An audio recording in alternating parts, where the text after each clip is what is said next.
M'dzina la Atate ndi la Mwana ndi la Mzimu Woyera. Amen.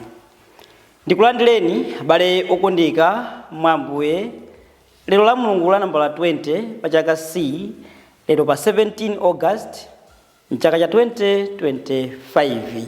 Ndipo mawu a Mulungu a tsiku la lero akufuna kutionetsa tonsefe kuti kutumikira Mulungu tikuyenera kuvala zilimbe. Mneneri ndi munthu osausidwa, ayenera kuvutisidwa, koma iyeyo asatope, ayenera kukhazikika pa choona. Tilimbe mtima pamene inu ndi ine tikutumikira Mulungu. Mawu oyamba akuchokera m'buku la mneneri Yeremiya mutu 38 ndime ya 4 mpaka 6, zalumpa kudzawerenga ndime ya 8 mpaka 10. Amene akutiwerengera mawu oyamba ndi a Patricia Smart kuchokera ku St. John the Baptist Church, St. Louis de Montfort CI Parish mu Archdiocese ya Blantyre. Mawu achiwiri akuchokera mu kalata ya Paulo woyera kwa Aheberi mutu 12 ndime ya 1 mpaka 4. Amene akutiwerengera mawu achiwiri ndi a Ernest Chasweka kuchokera ku St. Martin de Porres Parish mu Diocese ya Dedza. Mtenga wabwino ndi monga adalembera Luka woyera mutu 12 ndime ya 49 mpaka 53. Amene akutiwerengera mawu a mtenga wabwino komanso kutigawira mawu ndi Reverend Father Stephen Lembani Kasim kuchokera ku St. Peter's Utale 1 Parish mu Diocese ya Mangochi. Mawu oyamba. Mawu a m'buku la mprofeti Yeremiya. Tsono akuluakulu adauza mfumu kuti munthuyu ayenera kuphedwa. Akutayitsa mtima nkhondo ndi anthu onse otsalira mu mzinda chifukwa cha zolankhula zakezi.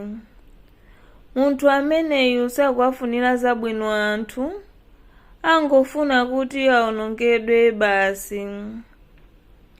Mfumu Zedekiya adati, suyu ali m'manja mwanu.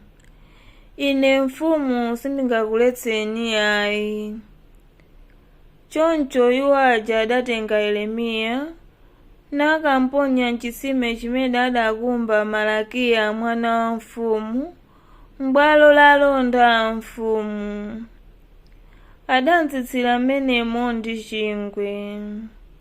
M'chitsimemo munalibe madzi, munali matope okhaokha, ndipo Yeremiya adamira m'matopemo.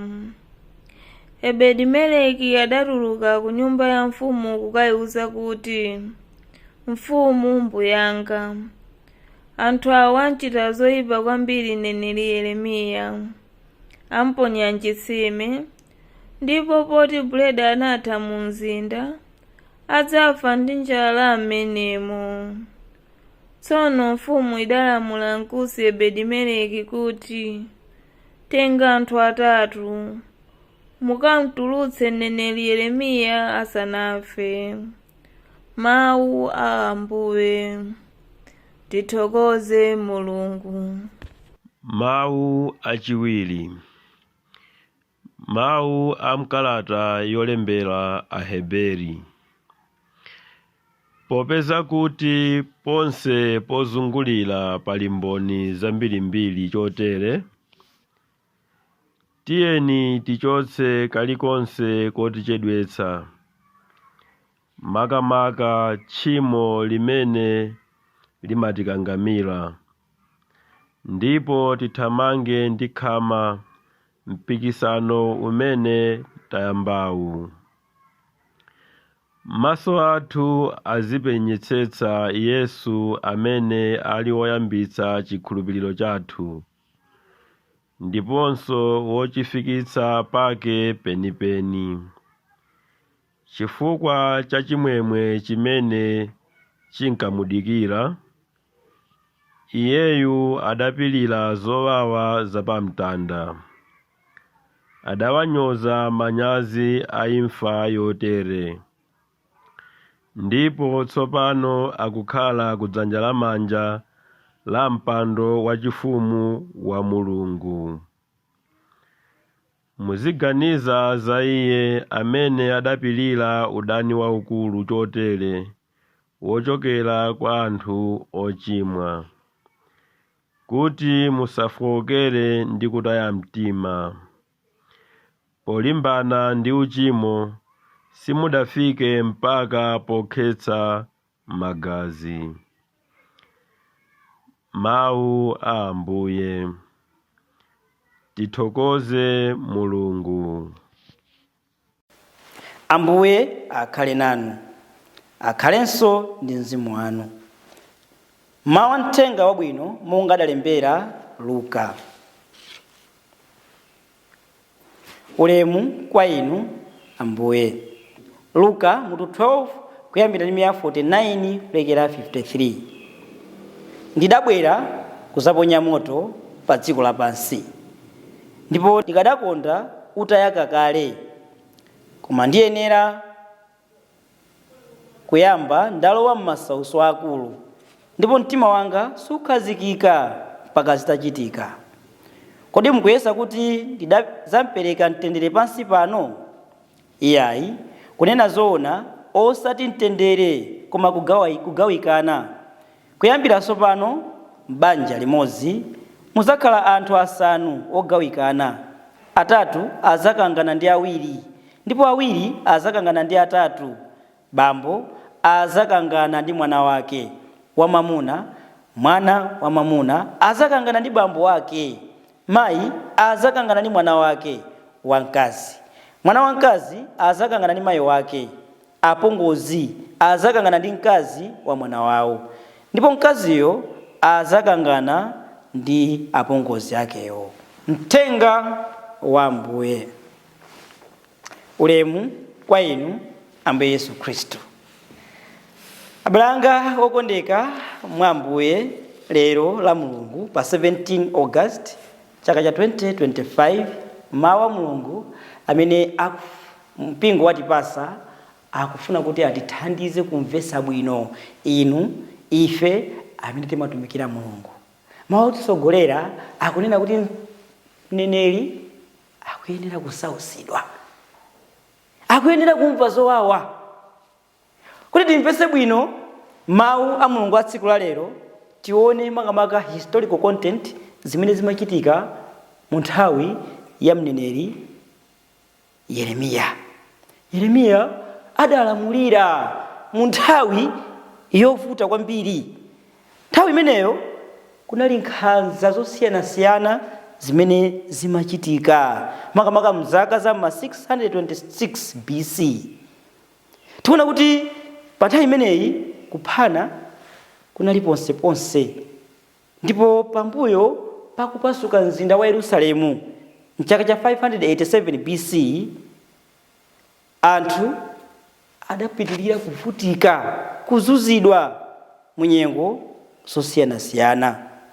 Koma Yeremiya mutumiki wake adapitirira kulalika za chiyembekezo, kuti ngakhale tikumana ndi mavuto, Mulungu alipo, ndipo Mulungu azapulumutsa anthu ake. Ndipo tikuona makamaka mawu a Mulungu a tsiku la lero chochitika ndi chani? Tikukumana ndi mfumu Nebukadinezara, imene inali mfumu ya ku Babeloni. Mfumu imeneyi inali ya nkhanza koopsa, kupha pambali yake sinali vuto, anthu amavutika ndi njala. Ndipo tikuona kuti mu nthawi ya ulamuliro imeneyi kunali mafumu osiyanasiyana amene samayankhulapo kanthu, amakhala silent, kumangomuyang'anira Nebukadinezara akuchita nkhanza zosiyanasiyana. Ndipo mfumu ina yochedwa Zedekiya akuti iyo simachita kanthu ayi, mwina m'malo mwakenso imakaombera m'manja mfumu pa zopusa zimene amachita, simatanganidwa, simakhuzidwa ndi zimene za nkhanza zimene zimachitika. Ndi Yeremiya mulumiki wake adapitirira kuzuzula, kuwazuzula mafumu ankhanza amene amatani kodi amazuza anthu. Ndipo Yeremiya adawawuza kuti ndinu anthu opusa mafumu, you are useless people, anthu opanda ntchito, chifukwa ufumu wanu sikubweretsa chiyembekezo pakati pa anthu. Ndi chikuchitika ndi chani? Anthu adapita kukayuza mfumu kuti na uyu mutichosere, akutisowesa mtendere, akunyozani mafumu. Ndipo kenaka timamva kuti nduna za mfumu zidapita kukasuma kwa Zedekiya kuti amuphe Yeremiya. Adamutenga nankamponya mndende. Ndipo ali mndende mmene muja tikuona kuti munthu wina otchedwa Ebedi Meleki sadakondwere, sadasekerere, sadasangalale. Adapita kwa mfumu nakayipempha kuti zoonadi munthu uja wagwidwa, komabe munthu uja tamalalika zoona, achosedwe ndende. Ndipo kenaka Yeremiya adachosedwa ndende. Maphunziro akuluakulu amene tikuwapeza pa tsiku la Mulungu la lero ndionena kuti ife atumiki a Mulungu tisasekerere zopusa zimene zikuchitika m'dera mwathu. Nkutheka opa ndi afumu athu, ndi atsogoleri athu, mwina ansembe athu, sinkhani yomawombera m'manja. Tipeze njira zabwino zowazuzulira kuti chilungamo chiyende bwino. Tikuziwa kuti mfumu inja kuba iyi, koma kenaka tikusankha kukhala chete. Tiyeni tikhale ngati Yeremiya amene sadatope kuyankhula. Dziko lathu kuti tikhale pa ufulu umenewu, maepiskopi athu adavutika kulemba mapastoreta amene adathandiza kuti atiphule mu nkhanza zimene zidalipo. Ndipo anthu ena pakati pathu timamwetulira kumawombera m'manja, khali mundali kuona kuti president akulakwisa, nduna ikulakwisa, atsogoleri akulakwisa, koma ifeyo tamuyandikira m'malo mwake kumayipeperetsanso atsogoleri, kumayiwuza kuti zinthu zikuyenda bwana, chinso chili bwino, chali zambirimbiri. Tiyeni tilankhule zoona zimene zikuchitika osaopa kufa monga adachitira Yeremiya.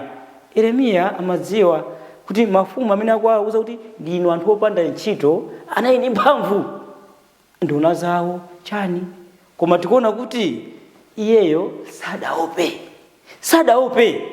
Chimenechi ndi chimene tikufunanso kuphunzira pakati pa inu ndine tsiku la lero. Ndi pamene tikutumikira Mulungu sinkhani yomachita mantha, koma tipeze njira yabwino. Chifukwa tiliponso ena amene timayankhuliranso mwakuti tinkoze munthu kungomugwiritsanso. Tipeze njira zabwino zowazuzulira anthu amene akutilamulira. Kutumikira Mulungu kukusowa kulimba mtima. Kutumikira Mulungu kumasowa kulimba mtima. Ndipo kulimba mtima kumeneku tikukuona moyo mwa Yeremiya amene ndithu sadatope, sadafoke, sadabwerere mbuyo. Mmene anthu amapita kukasuma kwa nduna zimakasuma kwa mfumu kuti tamugwireni uyu akutisowesa mtendere. Yeremiya amene amapita patsogolo kulalika, kufotokoza zachoona. Mafumu amene anali ndi mphamvu iye amawawuza pomveka bwino kuti you are the useless people, sino anthu zofunikira. Tisatope, tikhale anthu ochilimika, olimba mtima monga adachitira Yeremiya ameneyi. Tisalalike zofuna za anthu koma zofuna za Mulungu. Pakati pathu tilipo anthu osiyanasiyana, m'malo moti tilalike choona timayesesa kulalika kuti anthu amve kukoma. Lerotu pa dziko lapansi pano anthu olalika za prosperity ndi achuluka. Yayi mukabwera kuno mupeza ndalama, mukabwera kuno mupeza banja, mukabwera kuno mphaso ya mwana muyipeza. Mwamwina ali munati kumuuzayo mwina nkutheka wataya mimba kuona katatu kafolo sangaberekenso. Chofunika ndi chani? Tiyeni timuuze moona lapani, tembenukani mtima, ndikubwereranso kwa Mulungu tiyauze anthu zoona osanyengerera pachoona. Ndipo anthu ena cherekeze mwina ziko sili kuyenda bwino mmalo mwake basi kumangomwetulira. Ndi Yeremiya akutiphunzitsa chimenechi kuti kutumikira Mulungu kumafunika kulimba mtima. Pakati pati pala anthu ena amene akuvutika chifukwa cha chilungamo, ali ndende chifukwa cha chilungamo, anaphedwa chifukwa cha chilungamo, akuzunzika chifukwa cha chilungamo. Tikuona munthu wina amene adapita kwa mfumu ndi kukagwada kuti Yeremiya adi mwamusekera ali ndende, koma taonani kuti ngakhale ali ndende iyeyu amalalika zoona chikondi cha Mulungu. Ifenso teni tione anthu osiyanasiyana amene akuvutika ali mndende koma chifukwa choti chilungamo chawo chidaponderezedwa, koma ife tikuziwa choona. Tiye nafenso chitepo kanthu ndi kukhala aneneri ona anthu ngati amenewa. Posiriza Ambuye Yesu sakubisa akuti anabwera kuzaponya moto pano pa dziko. Kutanthauza kuti iwowo uthenga wawo si uthenga okomedwesa munthu kuti amve kukoma, koma akulalika za chilungamo. Tiyeni kudzera moyo wa Yeremiya inu ndi inenso tiphunzire chimenechi, kukhala atumiki a Mulungu olalika choona, osalalika zinthu zoti ena amve kukoma kuwakomedwesa ena, koma nthawi zonse tikhazikike pa chilungamo. Ulemu ukhale kwa Atate ndi kwa Mwana ndi kwa Mzimu Woyera, monga panali poyamba, tsopano ndi masiku onse ndi pa nthawi zosatha. Amen. M'dzina la Atate ndi la Mwana ndi la Mzimu Woyera. Amen.